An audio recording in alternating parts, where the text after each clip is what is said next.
Good afternoon, everyone. Thanks for being here. My name is Emily Kimak, and my capstone is titled Moving to Water.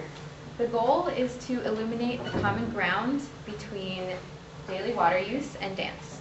And before I move on, I'd like to thank everyone for being here, including my mom, who drove all the way down here, and my advisor, Carrie Sauter, Kelly Bell, and Carol Hess, who have helped me in many ways throughout my research.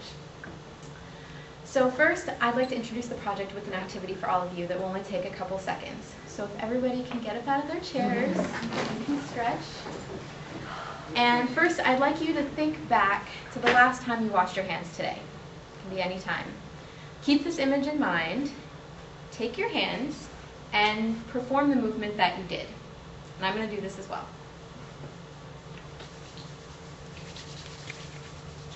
Okay. All right, everyone can sit down. That was great. Just wanted to get everybody up and moving.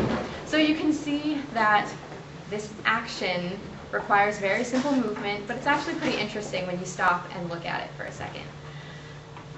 So everybody here knows how to wash their hands, but what most of us don't know on a daily basis is how much water this actually uses, even though it's something that we do multiple times a day. On average, Americans wash their hands about 5 times a day, some people more, some people less. But I've chosen to purposely look at these actions and view them as performance. So when you washed your hands today, or brushed your teeth, or washed your face, did you consider this performance? I've chosen to do this in order to link our daily water use and information about that use with dance performance, as dance is a form of movement performance. I've done this for the purpose of trying to look at a topic relating to sustainability through the lens of an artist, to figure out how I can use my artistic methods to research this topic and communicate about it to an audience in the method of performance. So the result of my research was creating common ground, and I'm actually going to start with this here. I'm going to show you a video of a performance that happened last week on Wednesday on Undergraduate Research and Creative Achievement Day, otherwise known as URCAD.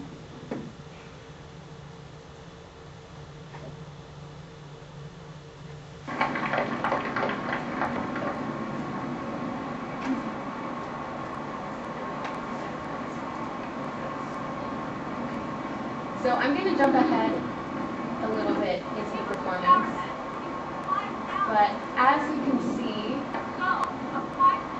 it takes place outside of the commons here on campus on actual common grounds that a lot of us use on a regular basis. The purpose of the performance is to bring these very simple actions into public view.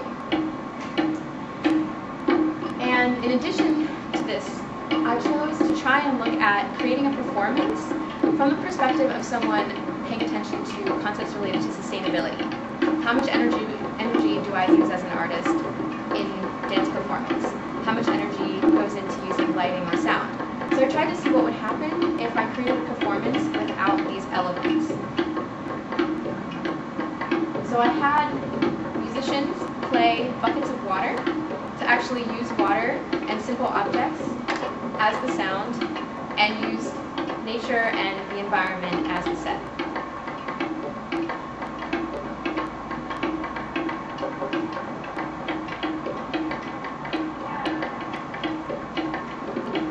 And I'm going to jump ahead one more time just to give you another idea.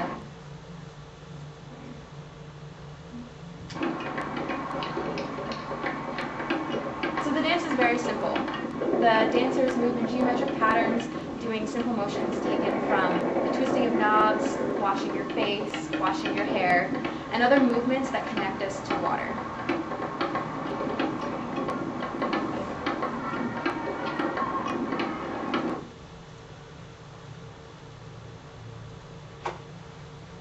All right, so how did I create this performance? How did I create this as common ground?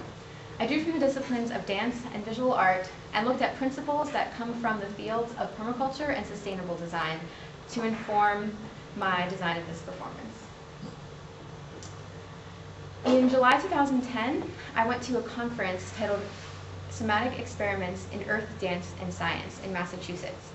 And I considered the methods that I already know from visual art and dance while I was there.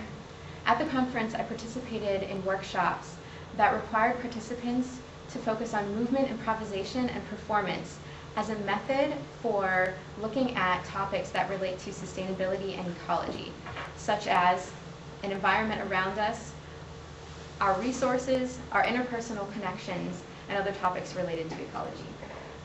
The methods that I chose to use when I came back to UMBC included the collection of images and resources to make the dance, improvisation, dance composition, drawing, and using Adobe Illustrator to design a program to go along with this performance. I also completed a literature review to gather information about water use so that I could connect this data with the performance. And I also reviewed articles about performance artists who use their own artistic methods to approach topics relating to sustainability. I used two bridging strategies to integrate the information I gathered through my methods.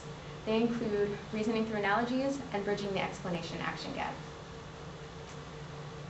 To reason through analogies, I considered two analogies relating to our body. I considered the body as a site of information and a site of activity that can tell us about the resources we use. I also considered the body movement a source of knowledge. These two pictures are taken from the rehearsal process here at UMBC, and they show two very similar movements that people do. When you sweat and your body releases water, you wipe sweat, which is something very common. And the other picture is taken of the dancers after they take a drink and you wipe your mouth. So these are almost silly when you actually look at them purposefully, but I tried to use these analogies to come up with ways to put these movements into a performance and create images with them. To bridge the explanation-action gap, I looked at data relating to water use that explains why we should look at our use of this resource.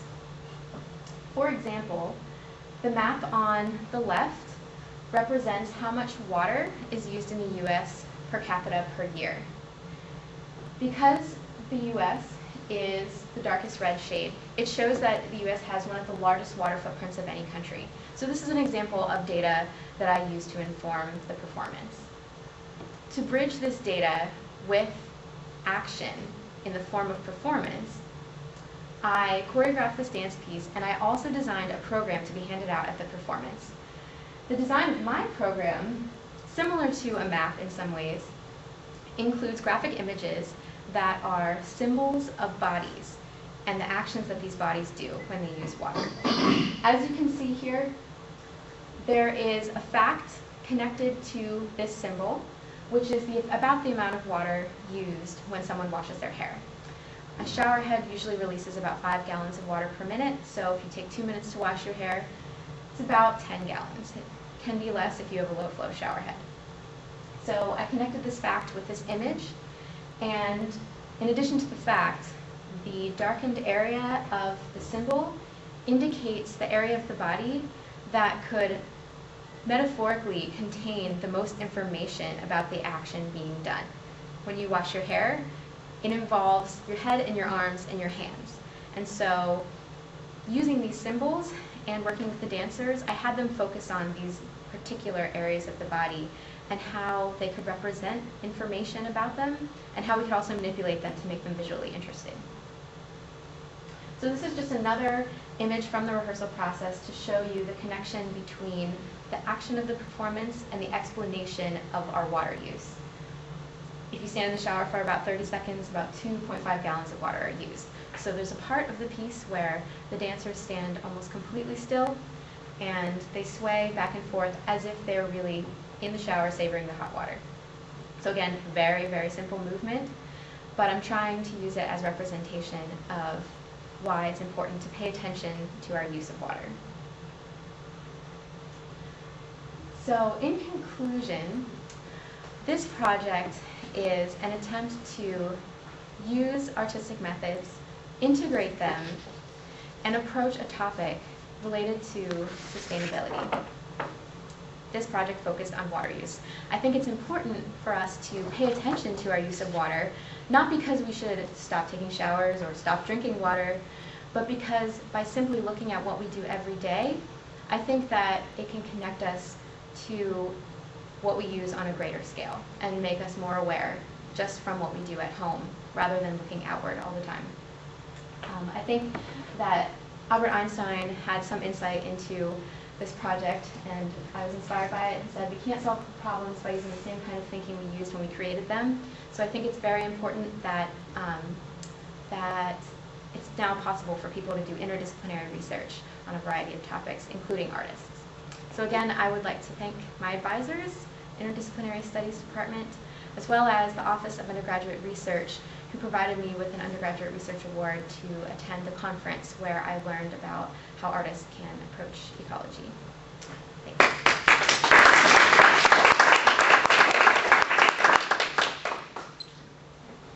Does anybody have any questions? Emily, can you describe a little more about your challenges as a choreographer of depicting these issues in the dance form? And I noticed some words were spoken to the audience, but what if you had a completely nonverbal form? What are some of the challenges of doing it so that the audience, quote unquote, gets it, if that's one of your goals? There were definitely challenges. I felt torn between organizing the movement as a direct representation of a fact, like do I actually have dancers stand still for 2 minutes or wash their hair for 2 minutes because that's about how long it usually takes, or do I include the movement of washing hair and manipulate it enough that it's a lot more interesting to watch than what happens every day. But in the end I felt like I kind of did a combination of both, and it was important for me to keep it simple so that people realized it was really about the everyday. So, and it was something that people could actually relate to rather than viewing it as more complicated dancing that they feel like they might not be able to do. So it's a balance of literal versus representational and interpretation. Yeah. Can you explain why you needed to do this performance outdoors instead of in a performance venue?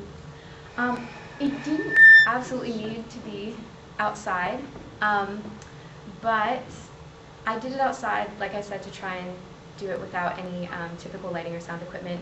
And I felt like it was important to, whether it was outside or not, it was important to bring dancing out of the typical context of dance, to say that water use, which is what it's about, relates to just about every context of our lives, even if it's not obvious.